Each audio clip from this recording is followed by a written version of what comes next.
안녕하세요. 저는 30대 후반의 남자입니다. 제가 이곳에 사연을 적게 된 이유는 제가 겪은 일에 대해 하소연을 할 곳이 조금 필요하기 때문입니다. 이렇게 글을 써서 제 이야기를 해보는 것이 처음이라 많이 서툴겠지만 잘 부탁드립니다. 조금 긴 이야기가 될지 모르겠지만 제 이야기를 한번 들어봐 주세요. 저는 제 입으로 이런 말을 하기엔 조금 그렇지만 잘생겼습니다. 쌍꺼풀이 진하고 키가 큰 편이거든요. 학창시절부터 제 얼굴 한번 보겠다고 교문의 다른 학교 여학생들이 줄을 섰던 적도 있었어요. 조금 과장을 하면 트럭으로 몇 트럭은 될 정도로 말이에요. 발렌타인데이처럼 마음을 전할 수 있는 기념일 같은 날이 되면 제 양손은 엄청 무거웠어요. 그 정도로 인기가 많았습니다. 나중에 알고 보니 잘생겼다고 자자하게 소문이 났더라고요. 길을 걸어가다가 연예인 해볼 생각 없냐고 캐스팅도 여러 차례 받기도 했어요. 저는 남고 출신이었는데 그런 인기를 다른 학생들이 많이 부러워했고 시기하곤 했습니다. 하지만 정작 당사자인 저는 그런 인기를 즐길 여유는 없었어요. 연예인이 되고 싶었지만 포기해야 했고 예쁜 여학생과 데이트를 하고 싶었지만 그럴 수가 없었습니다. 왜냐하면 우리 집이 정말 많이 가난했거든요. 저와 여동생이 자라기 시작하면서 점점 우리 집의 가세가 기울어졌습니다. 처음엔 저도 아파트에 살았던 것 같은데 빌라로 이사를 가고 주택으로 이사를 가고 그러다 중심가에서 점차 벗어나기 시작했고 사는 곳의 질이 점점 낮아지기 시작했죠. 그럴 수밖에 없었던 이유는 제 여동생 때문이었습니다. 저에겐 6살 어린 여동생이 있어요. 여동생은 4살이란 어린 나이에 갑자기 심장을 움켜쥐고 쓰러지게 되었고 이후 평생 침대에 누워서 지내게 되었죠. 알고 보니 여동생은 심장 관련 희귀질환에 걸려버리게 되었더군요. 여동생은 선천적으로 심장이 남들보다 조금 다르게 태어났습니다. 그래도 일상생활에 지장이 없는 정도였었는데 갑자기 심장이 급격히 안 좋아지게 되었고 쓰러지게 된 거였어요. 아무도 원인을 몰랐어요. 여동생이 갑자기 왜 그렇게 아프기 시작했는지에 대해서 말이에요. 어머니는 본인이 뭘 잘못 먹여서 애가 그렇게 된 거라고 자책하셨고 아버지도 세상이 무너진 표정을 지으셨어요. 당시 제가 10살 정도 되었을 때라 생생히 기억이 나요. 추상이라도 난 것 마냥 부모님께서 울었거든요. 그때 저희 집은 막 부자처럼 사치를 하며 살 수 있을 정도는 아니었지만 적당히 넉넉한 정도였어요. 하지만 여동생의 심장이 문제가 생기게 되면서 땅도 팔고 건물도 팔고 집도 팔며 병원비를 충당했습니다. 여동생은 한번 아프기 시작하면서 상태가 엄청 나빠졌는데 그럴 때마다 생사를 오가곤 했습니다. 언제 심각해질지 몰랐고 발작이 시도 때도 없이 일어나곤 했죠. 저희 어머니는 거의 미쳐가셨던 것 같아요. 그때부터 부모님은 여동생에게 매달리기 시작했어요. 일단 애를 어떻게든 살려야 하니까요. 1년에 긴급 수술을 하는 것은 기본이었고 그게 대수술인 경우도 비일비재했습니다. 어머니는 여동생 병간호를 위해 일을 그만두고 여동생 옆에 24시간을 붙어 지내야 했고 저희 아버지는 생활비와 병원비 그리고 수술비를 대기 위해 회사 일이 끝나고 난 뒤 대리운전도 하셨죠. 어렸던 저는 항상 누군가에게 맡겨졌거나 외로움을 탔던 기억이 있어요. 그래서 여동생을 원망하기도 했었어요. 그런데 그 생각도 하지 않게 되었습니다. 오랜만에 퇴원해서 집으로 돌아온 여동생은 제게 귀엽게 웃으며 안겨들었던 볼살이 통통했던 모습은 온데간데 없었고 새하얗게 질린 얼굴로 겨우 미소만 띄울 수 있을 정도로 마르다 못해 야위어서 돌아왔거든요. 그러면서 제게 오랜만이라고 깨르르 웃었는데 어렸지만 그때 죽음에 대한 공포를 알게 되었던 것 같아요. 제가 점점 자라면서도 여동생의 건강은 별로 달라지지 않았어요. 조금 괜찮아서 나아지고 있구나 싶다가도 순식간에 악화되기를 반복했죠. 저희 집은 점점 가난해졌어요. 빚이 생기기 시작했고 점차 생활고가 찾아오게 되었죠. 그럴 수밖에 없었어요. 1년에 여동생이 수술만 몇 번을 하는데 그걸 아버지 외벌이로 감당하기 힘들었을 테니까요. 그래서 저도 생계에 뛰어들어야 했습니다. 고등학교에 입학하게 되면서 아르바이트를 시작했어요. 그런 제게 학창시절을 즐길 여유 따위는 존재할 수 없었습니다. 친구와 놀러갈 바엔 전단지를 하나라도 더 붙이곤 했어요. 그럼에도 불구하고 저는 여동생과 부모님을 원망하지 않았어요. 또래보다 훨씬 작은 몸으로도 어른들도 겁내는 수술을 잘하고 오겠다고 씩씩하게 대답하는 여동생을 사랑했고, 그런 여동생을 위해 정말 닥치는 대로 일을 하고 고생하시는 부모님의 희생정신이 멋졌거든요. 부모님과 저는 지칠 때마다 서로를 위로했고 희망을 얘기하며 마음을 다지곤 했었어요. 저는 바로 취업을 해서 좀 더 생활에 보태고 싶었지만 그래도 대학만큼은 부모님께서 억지로 보내셨어요. 저는 대학교 1학년 1학기를 마치자마자 일찍 군대를 갔어요. 그리고 복학한 학교에서 지연 씨를 만나게 되었습니다. 지연 씨는 유난히 제 얼굴을 좋아했습니다. 첫 만남에서도 제 얼굴이 이상형이니까 번호를 달라며 대뜸 손부터 내밀었죠. 지연 씨는 저보다 2살 연상이었어요. 그리고 우리 학교의 엄청난 유명 인사더라고요. 지연 씨는 제가 다니는 학교의 의대에 우수한 성적으로 입학한 의대생이었고 대대로 의사인 집안의 막내딸이었어요. 졸업을 하면 아버지와 어머니가 운영하는 병원을 물려받는 그런 다른 세상의 사람이었죠. 저는 그런 지연 씨의 대시가 부담스러웠고 계속 피해 다녔습니다. 하지만 그럴 때마다 쥐를 잡듯 저를 찾는 지연 씨가 웃겼고 또 그렇게 어떻게든 절 찾아내는 것도 신기했어요. 그렇게 저도 지연 씨에게 점점 호감을 가지기 시작했고 연애를 하게 되었죠. 지연 씨는 제가 가진 것이 없다고 해도 싫어하지 않았어요. 저는 지연 씨와 교제를 하기 전 제 사정을 모두 말했죠. 아픈 여동생이 있고 여유도 없다고, 돈을 벌어야 해서 나랑 만남을 이어가도 우선순위는 가족일 거라고, 지연 씨는 뭐든 상관이 없다고 이야기를 하더라고요. 그렇게 꽤 오랜 시간을 만났습니다. 저는 그 사이 시간이 지날수록, 해가 바뀔수록 제 부모님도 나이를 먹으실 거란 사실을 깨달았어요. 지금이야 아버지가 정정하게 돈을 벌고 저도 아르바이트를 해서 상당한 돈을 보태고 있으니 상관없지만 아버지가 회사 일을 하지 못하게 되는 경우가 오면 제가 올고직 감당해야 된다는 사실을 깨달았죠. 사람 일이 어떻게 될지도 모르는데 계속 이렇게 현상 유지만 할 수 없다는 생각이 들더라고요. 저희 부모님은 심지어 여동생한테 집중하느라 노후 준비도 안 되어 있었고요. 그래서 당장 조금 형편이 모자랄지라도 미친 듯이 공부를 해야 되겠다고 생각했어요. 제가 그래도 머리가 그리 나쁜 편은 아니었거든요. 결국 노력 끝에 알아주는 공기업에 취직했습니다. 저는 취업 이후에도 야근에 특근에 벌 수 있을 만큼 최대한 벌었어요. 확실히 제가 좋은 곳에 취업을 하니까 저희 집도 숨통이 약간 트이더군요. 하지만 숨통이 조금 트일 뿐 여유로워지진 않았어요. 그러던 와중 지연 씨도 졸업하고 부모님의 병원에서 일을 하기 시작했습니다. 지연 씨는 좋은 여자였습니다.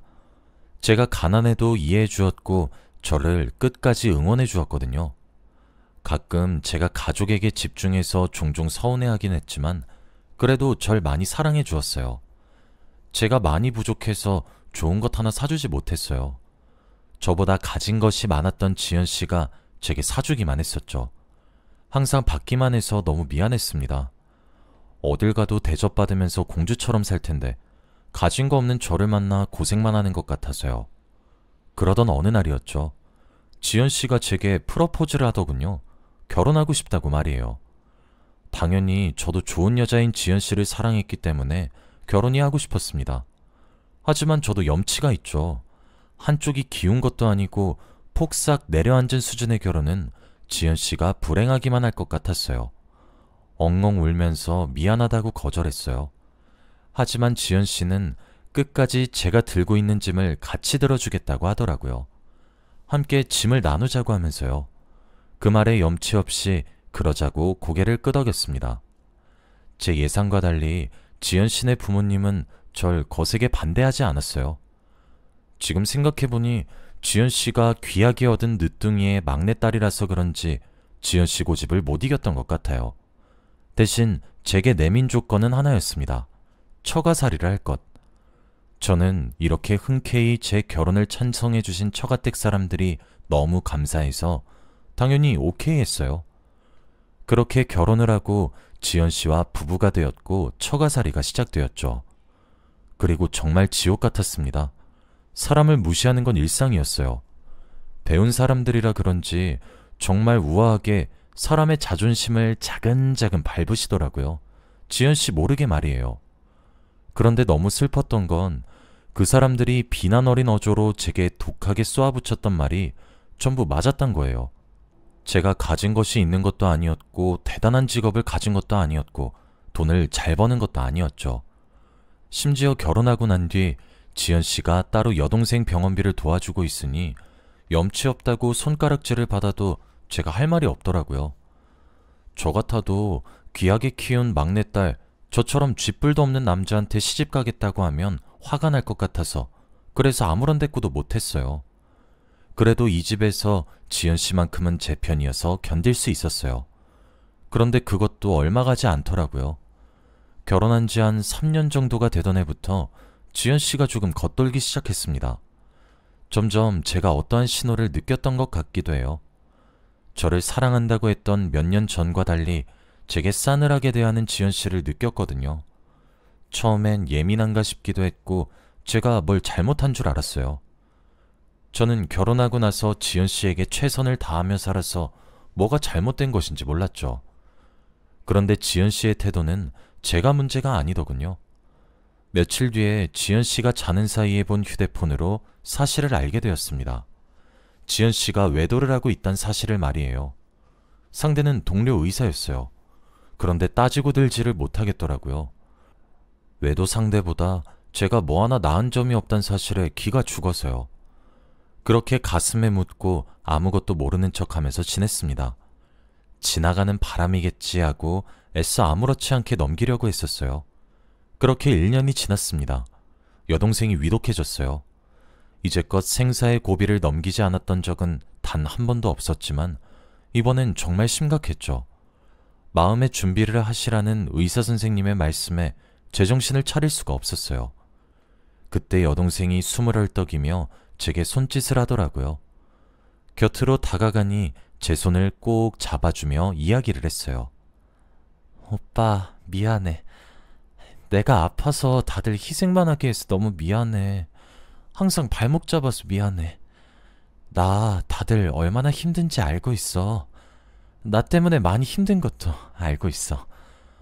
이런 순간이 조금이라도 빨리 왔으면 오빠랑 우리 엄마 아빠도 덜 힘들었겠지?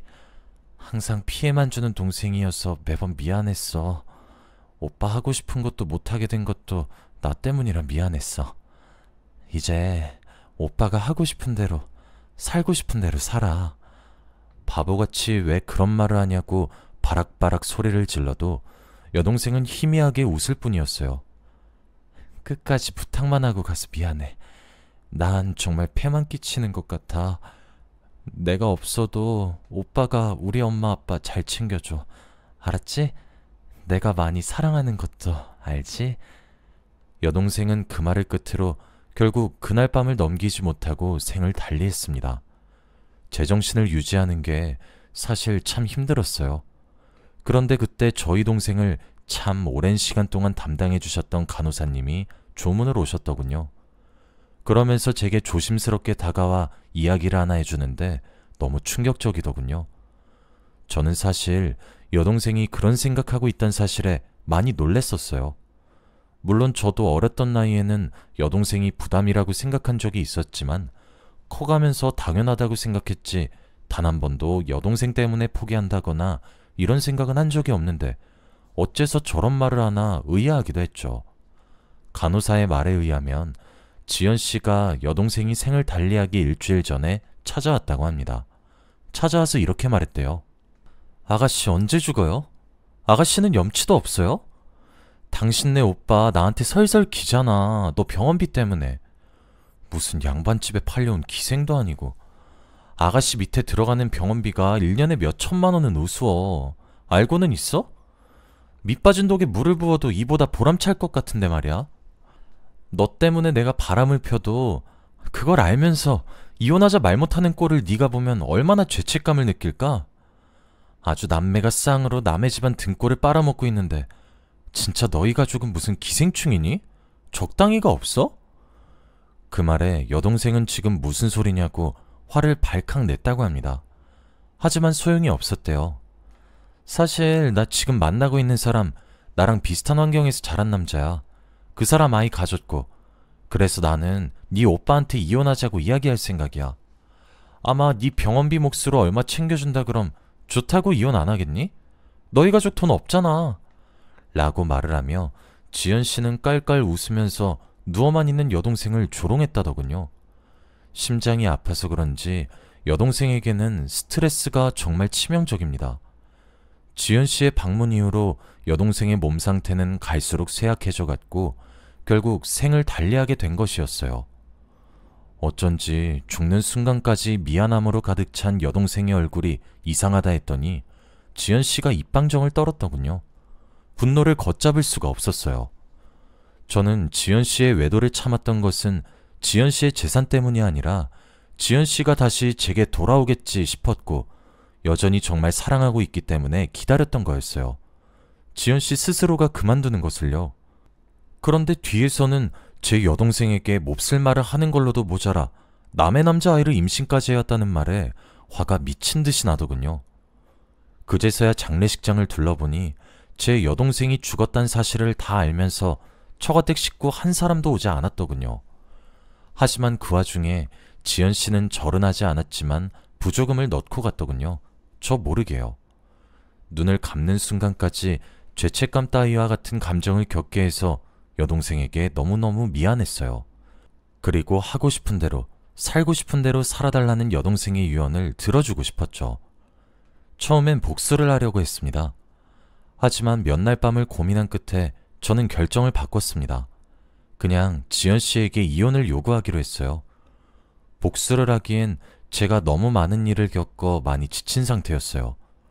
정말 모든 것을 포기하고 싶을 정도로 심신이 많이 지쳐 있어 누군가와 싸울 수 없겠더군요. 그냥 그저 그곳을 탈출해 여동생이 부탁했던 것처럼 부모님을 모시고 지내고 싶었어요. 저는 지연 씨에게 모든 것을 알고 있고 당신의 뱃속에 자라고 있는 아이까지 누구의 아이인지 안다고 그냥 소송까지 가지 말고 이혼하자고 했습니다. 모든 걸 다 포기한 심정이어서 그런지 담담하게 이야기를 할 수 있게 되더군요.